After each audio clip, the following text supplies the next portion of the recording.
సుమన్ టీవీలో మీ personal and business promotions కోసం కింది నెంబర్కి కాంటాక్ట్ చేయండి.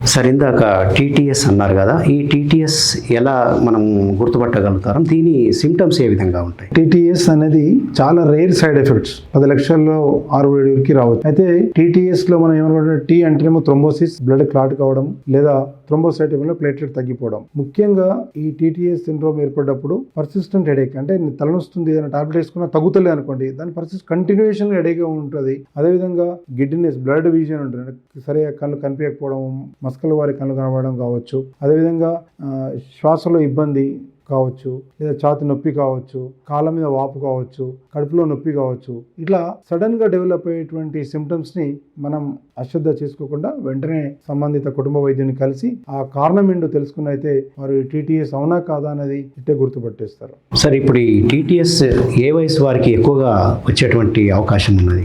రాబర్ట్ బోన్ ఒక ఎండి పెథలజిస్ట్ ప్రకారంగా ఎవరైతే హాస్పిటల్లో చాలా రోజులు అడ్మిట్ ఉన్న వాళ్ళు ఉంటారో, ఎవరైతే ఇన్ఫెక్షన్, ఏదైనా వ్యాధిన పాడి ఇన్ఫెక్షన్గా ఉన్న వాళ్ళు ఉంటారో, ఏదైనా వాపుకు సంబంధించిన వ్యాధులలో ఉంటారో, క్యాన్సర్ వచ్చిన వాళ్ళు ఉంటారో, లేదా కాళ్ళు చేతులు పనిచేయక బెడ్ రిడెన్గా ఉంటారో, వాళ్ళకు మాత్రమే ఈ టీటీఎస్ ఇప్పుడు అంటే ఇన్ని రోజుల తర్వాత టీటీఎస్ డెవలప్ అయ్యే అవకాశం ఉందని చెప్పి వారు చెప్తున్నారు.